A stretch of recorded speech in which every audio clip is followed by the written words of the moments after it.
Hi. 2 weeks ago, in my hometown of Beit Shemesh, I paid a shiva call to Sharon Lowenstern, daughter of Jean Goldrich, Zichrona Livracha. And this was on Erev Pesach, and her living room was full of comforters. And as I walked in, Sharon was explaining that her mother was a third-generation Chicagoan, I think, and a staunch supporter of the State of Israel, who was always involved in Zionist causes, often in leadership positions. She explained to her comforters that the Chicago community was made up of many people like her mother, and described the powerful impact the community had upon her own love for Israel and her ultimate aliyah. As I looked around the room, I knew that I understood Sharon's sentiments more than anyone there. I too grew up as a religious Zionist in Chicago. My own love for Eretz Yisrael here in Chicago was cultivated through a powerful combination of nature and nurture. I'm the daughter and granddaughter of Chicago natives on both sides. My paternal great-grandfather was the Gaon Harav Chaim David Regensburg, who served as the Rosh Yeshiva of Skokie, Av Beit Din of the CRC, and head of the RCA. His wife, my great-grandmother, Masha Regensburg, Zichrona Livracha, was diagnosed with terminal cancer in 1958. And upon learning of her illness, she got herself a passport, left my great-grandfather, and flew to Israel alone to spend her final weeks in the land that she loved but had never seen, with her sister, whom she hadn't seen since she left Europe more than 40 years before. That sister, Bluma Raziel, was the mother of David Raziel, commander of the Etzel, the Irgun, under Menachem Begin, and the mother of Esther Raziel Naor, a member of Knesset for its first 7 sessions. I'm the oldest of 4 siblings. No, wait, not yet. My great-grandfather, Rav Regensburg, made Aliyah when he retired in 1971, as did my maternal great-uncle, the beloved Chicago Mechanech and Shaliach Tzibur, Rav David Silver, and his wife, my Aunt Evelyn. And I'm the oldest of 4 siblings who grew up here in Skokie. I went to Hillel Torah. I ate Boxer on Tu B'Shvat. I learned Ivrit B'Ivrit from wonderful shlichim. I attended Or Torah, a shul which my parents were founders of. My whole childhood was spent davening in this building. I went to Bnei Akiva on Shabbat, Mosheva in the summers, and the yearly Yom HaAtzmaut dinner. My parents took us to visit Israel several times, and as an academy student, I learned Hebrew from Mrs. Bass and took the Bechina Yerushalmit. I attended Machon Gold with fellow Chicagoans and studied with the esteemed Rav Ruvain Aberman, Zichrono Livracha, a Chicago native who had received smicha from my great-grandfather. And on the day that I came home from Machon Gold and told my mother that I planned to make Aliyah, she lost it. Hi, Mom. She simply did not want her children and future grandchildren to live so far away. In 1998, as you know, Mark and I were the first of my immediate family to make Aliyah. And 11 years later, in 2009, my parents made Aliyah to Jerusalem. I'm getting off the climb here. My parents made Aliyah to Jerusalem with Nefesh B'Nefesh, who's filming this, to join their 4 children and their spouses, their 22 grandchildren, and my maternal grandparents. My parents have recently celebrated the birth of their 3rd great-grandchild in Jerusalem. And yes, my mother does thank me regularly and often. For me and my family, the Chicago religious Zionist community was the fertile soil from which we grew, the village that raised us to love the State of Israel.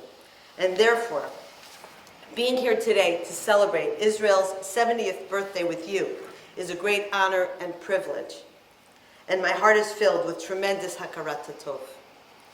And so, in preparation for this talk, I've asked myself, what do I have to offer you, my beloved religious Zionists of Chicago? Do I need to tell you about the tremendous personal sacrifice of the pioneers of the State of Israel over the past 200 years?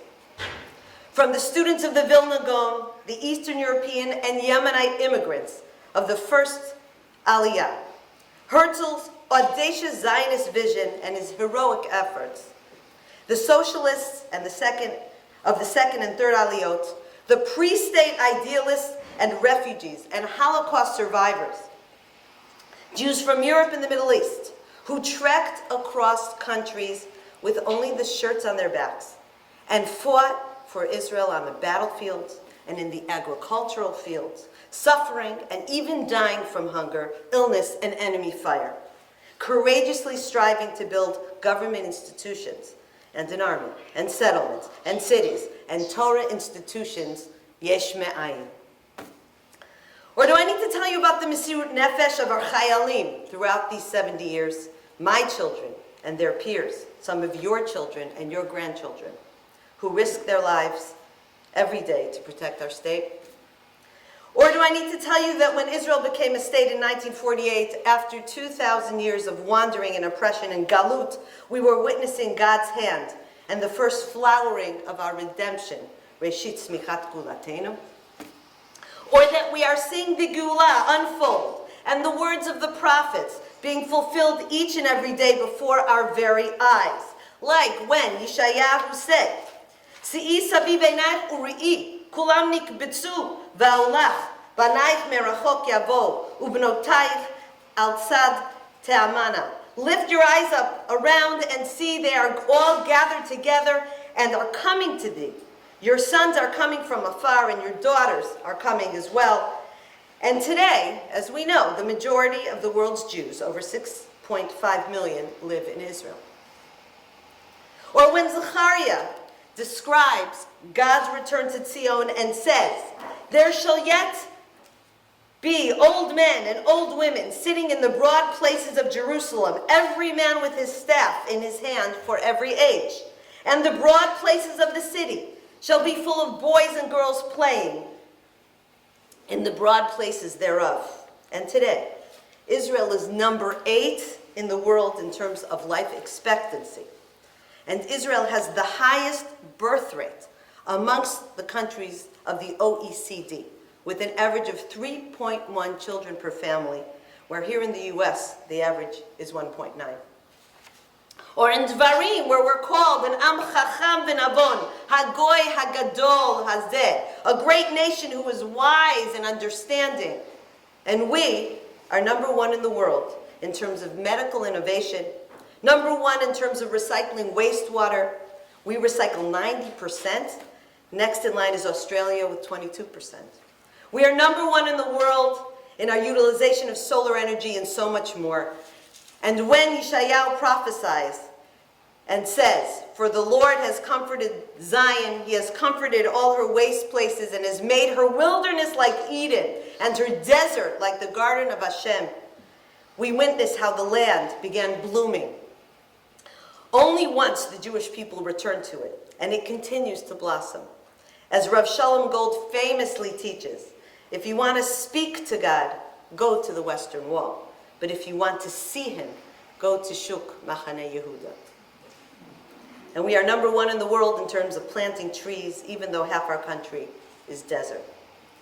I need not elaborate on the thriving, miraculous, and beautiful state of Israel because you are religious Zionists. I know you know all this. You taught me this. The state of Israel is of the highest value to you. And so in the few minutes I have here with you today, I would simply like to ask all of you a personal question.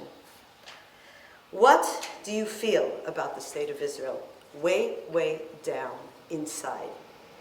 What is your personal relationship to Eretz Yisrael? How does the unfolding of the Geulah before our eyes impact upon who you are as a Jew and your spiritual growth at every moment? This question is fundamental.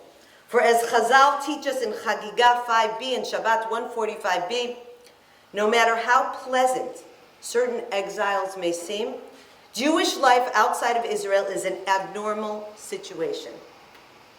As Rav Kook explains in his seminal work Orot, 2,000 years of Galut has distorted our view of what Israel means to us, a distortion that must be rectified.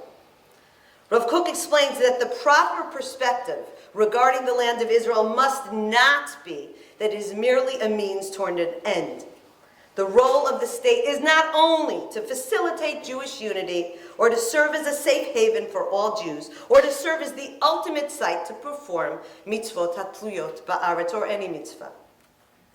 Rather, from the time of Avraham Avinu, the Torah makes clear that the land of Israel is inherently holy and an end in itself. The Jewish nation and the land are eternally intertwined and must be so in order for God's plan for creation to be fulfilled. Specifically, as Rav David Sampson and Tzvi Fishman explain in their commentary on Orot, Judaism is God's plan for uplifting all of the world to the service of God, the physical side of life as well as the spiritual, the national as well as the individual. This exalted goal can only be achieved by the example of a nation when Israel lives its complete Torah life in Eretz Yisrael. We are to be a light to the world, not just as righteous individuals scattered throughout the four corners of the globe, but as a divine holy nation with an army of Torah scholars as well as an army of tanks. A justice system founded on Torah, divinely ordained agricultural laws, and with the temple at the center of national life. This is the call of Sinai which Moshe brings to the nation in his very first teaching in the book of Devarim. You have dwelt long enough in this mountain. Turn away and take up your journey. Go in and possess the land. In other words, we need Eretz Yisrael to complete us as Jews so that we may complete our mission of elevating the world. With regard to this point, Rav Uri Sherki, a very well-known rabbi and teacher in Israel, teaches something that I think is very cool. He explains that the Hebrew language is the only language in which the words for male and female share the same root, ish and isha. And woman and man, by the way, is not the same thing. Woman, actually, I looked it up. It's not a man with a womb. It derives from something completely different and just evolved into the word woman. So ish v'isha, the only language in which they share the same root. The message of our holy language is that man and woman are intertwined at their essence, and one is not complete without the other. And then in Sefer Yechezkel, the Jewish people are described as follows. Ve'aten soni son mariti adam atem. And you, my sheep, the sheep of my pasture, are Adam. We are called Adam as a nation. And the Radak here explains the meaning of the pasuk as follows. When God is our shepherd and we are his sheep, when we follow God with complete devotion, then we as a people will earn the name Adam. Adam is the name for Am Yisrael at its optimum. And what is the feminine of Adam? Adamah. The Jewish people in the land of Israel are eternally merged and complete each other, like a body and a soul, like a husband and a wife. The Gemara on Shabbat 31 teaches that when we die and reach the heavenly court, as Rav Kala already spoke about, we are asked several questions. Did you deal honestly in business? Did you set aside fixed time for Torah study? Did you yearn for salvation? Tzipita leYeshua. Throughout our history, this question has been understood to mean, have we believed b'emunah shlema b'viat HaMashiach? Have we wished and hoped in our hearts that Mashiach will come? And here Rav Kook brings a chiddush on this that reflects the tkufa, the period in which we now live. In that Gemara, tzipita is actually spelled with one yud, so that you can also read it as tzafita la Yeshua. Litzpot is to observe, to watch, to witness. Are you watching, observing, witnessing what is unfolding before your very eyes? And how are you responding to the unfolding of Geulah, which you see? Rav Kook asserts that if we look upon Eretz Yisrael as a sidelight to Judaism, rather than as a central goal in our lives, our connection to Judaism will not bear fruit. He explains that as generations pass, Judaism will fail to survive in our children because Judaism's foundations in the diaspora are weak in comparison with the towering Kedusha of Eretz Yisrael. And so we must ask ourselves, each of us individually, do we see Israel only as a great place to learn Torah in, to visit and become inspired by and to support? Or do we believe at the core of our beings that the land of Israel completes us as individuals and as a nation? In fact, to experience that our Jewish lives are currently lacking and to actively yearn for the Geulah in our innermost beings is really our only choice. As Rav Kook explains, quote, the concept of Judaism in the diaspora will only find true strength through the depth of its involvement in Eretz Yisrael. Only through its longing for Eretz Yisrael will diaspora Judaism constantly receive its inherent qualities. The yearning for salvation gives the Judaism of the diaspora its power and stamina, whereas the Judaism of Eretz Yisrael is salvation itself.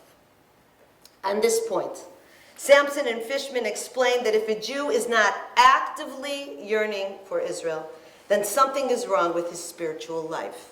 If he identifies with being a Jew and takes pride in his Jewishness, but he is content in Galut, this indicates that he is detached from the Jewish ideal.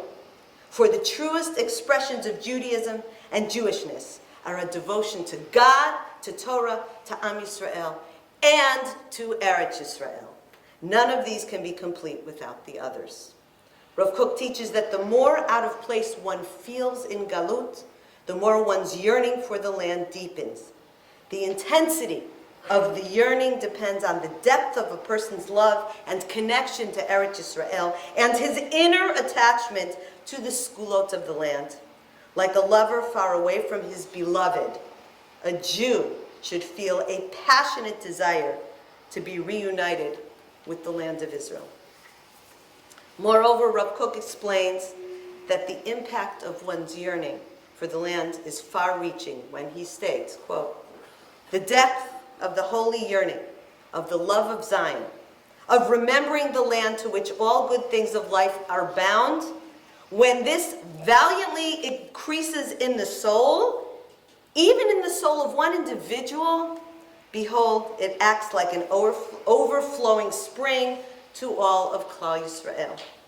Our yearning for the Geulah does not only influence our own individual lives, but the lives of those around us and of the Jewish people as a whole. This is because each Jewish soul is connected to every other soul of Klal Yisrael, and so the yearning of one soul for the Geulah has a positive influence upon them all. And so, I urge you to ask yourself, are you actively yearning for the return to Zion in your own life on a consistent basis? Each day when you recite the Shemona Esrei and say the words, Ki liyishuatcha kivinu kol hayom, we hope for your salvation all day. Are you genuinely longing to return to Israel? Is this yearning part of your conscious awareness? And if for whatever reason you can't return, are you imparting to your children, to your grandchildren, to your friends and community, the clear message that we as individual Jews and as a klal can only be fulfilled when we are all in Eretz Yisrael? Are you encouraging them to return? For some of you in the room, I know the answer is a resounding yes. For those of you who are not, there's no better time to start than right now, as Israel celebrates its 70th year. After all, Hashem, the Jewish people, and all of creation are counting on you. Thank you.